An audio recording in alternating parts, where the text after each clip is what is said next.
Crônicas do Amanhecer, por Feijão Centro Espírita Allan Kardec de Balneário Gaivota, 15 de novembro de 2020. Na TV, Barroso pede aos eleitores que votem. Era triste tempo em que não tínhamos esse direito. O presidente do Tribunal Superior Eleitoral TC, Luiz Roberto Barroso, pediu aos eleitores neste sábado 14 que participem do primeiro turno das eleições municipais neste domingo 15. O apelo foi feito durante pronunciamento em cadeia nacional de rádio e TV. De acordo com a Corte Eleitoral, mais de 147 milhões de pessoas estão aptas a ir às urnas neste domingo para escolher os próximos prefeitos, vice-prefeitos e vereadores em 5.567 municípios. Ao fazer o pedido, o ministro do Supremo Tribunal Federal (STF) disse que era triste e feio o período em que a sociedade não podia exercer o direito ao voto. Não deixe de votar. Era triste e feio o tempo em que não tínhamos esse direito. A sua cidade e o Brasil terão a cara de quem comparecer às urnas. Para exigir, é preciso participar, afirmou o magistrado.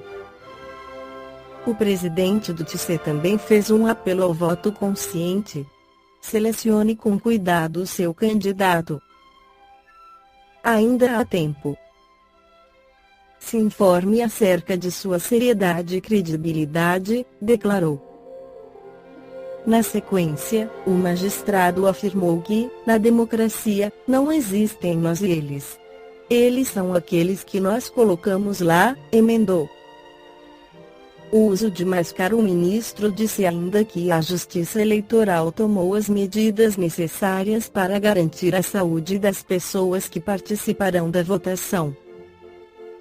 Barroso reiterou a obrigatoriedade do uso de máscara para acesso às sessões eleitorais, além de fazer outras recomendações para evitar a disseminação do coronavírus durante o processo eleitoral. Use máscara. É obrigatório. E ela protege você e os outros. Se possível, leve sua própria caneta.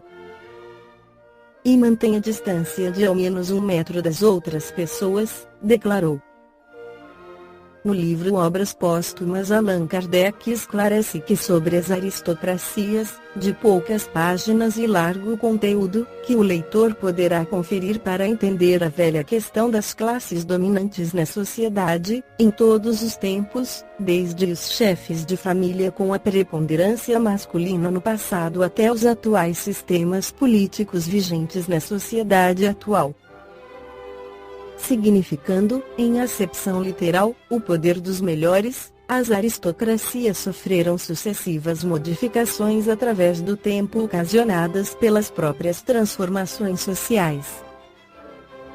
Caminhando dos patriarcas à força bruta que submeteu classes sociais durante bom tempo, inclusive com a escravidão, desta para a inteligência e depois para o poder temporário trazido pelo dinheiro que ainda domina a sociedade muitas vezes com crueldade, conforme estudo apresentado no texto do codificador e para o qual encaminhamos o leitor, as aristocracias progridem agora para uma nova fase. E pergunta Allan Kardec em seu precioso texto: será a última? Será a mais alta expressão da humanidade civilizada? Não, responde o próprio codificador. Pondera Kardec que a inteligência nem sempre vem acompanhada da moralidade e que esta, isolada, pode muitas vezes ser incapaz. E acrescenta que a reunião dessas duas faculdades, inteligência e moralidade, é, pois, necessária criar uma preponderância legítima, a que a massa se submeterá cegamente, porque ele inspirará plena confiança, pelas suas lutas e pela sua justiça, conforme palavras transcritas da obra em questão e com negritos do original. Em 1950, pela psicografia de Francisco Cândido Xavier, o espírito Deodoro da Fonseca esclarece, volvidos 61 anos sobre a proclamação da República no Brasil, não recordamos o evento para lastimar a audaciosa apostasia ante os princípios monárquicos, mesmo porque a evolução transita por sendas inelutáveis. Muitos espíritos comodistas enxergaram em nós somente o pupilo ingrato do grande imperador e nos cumularam de sarcasmo e sofrimento que nos seguiram até a morte do corpo, mas outros, tanto quanto nós mesmos, conseguiram reconhecer no homem pequenino, que as circunstâncias arrebatavam ao anonimato, o simples instrumento do progresso renovador. O povo determina os acontecimentos, e os acontecimentos se encarnam nos homens que o representam. Quantas vezes o eleito da multidão paga o imposto do sacrifício ou da morte pela escolha que não pediu ou pelo título que não disputou? Não comparecemos, pois, à tribuna que o Espiritismo nos oferece, para lamentar o passado ou repisar mágoas que a memória humana ainda não esqueceu. Nosso intuito, em rememorando a consagração definitiva dos nossos ideais republicanos, é o de alongar os olhos mais ao centro de nossas realidades essenciais.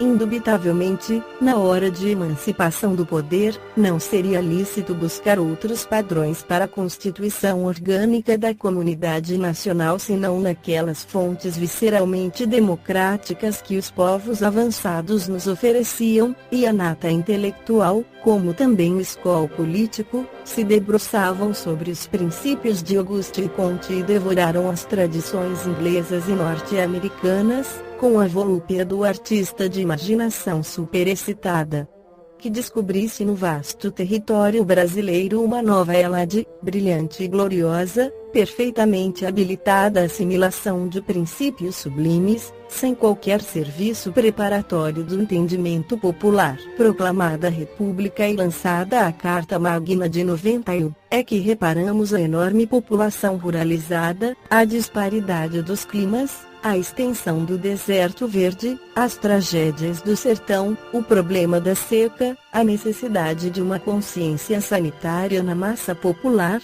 os imperativos da alfabetização, a incultura da liberdade, a escassez de sentimento cívico, a excentricidade das comunas municipais. E o espírito ainda estreito de numerosas regiões. O programa compulsório do país não poderia afastar-se da educação nos mínimos pontos, entretanto, teceremos precioso manto constitucional com frases e textos de fina polpa democrática, quase impraticáveis além dos subúrbios do Rio de Janeiro.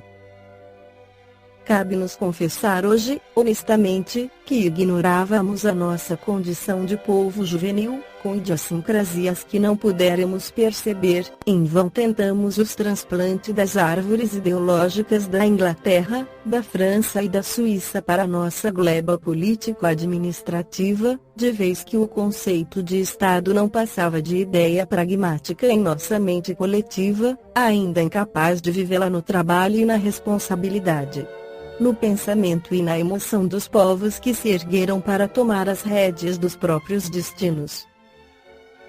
E, por isso, em mais de meio século, temos agido e reagido, através de continuadas experimentações, tendendo, como é natural, para a centralização do governo, contra a expectativa de quantos sonham com o puro parlamentarismo britânico para as nossas realidades imediatas.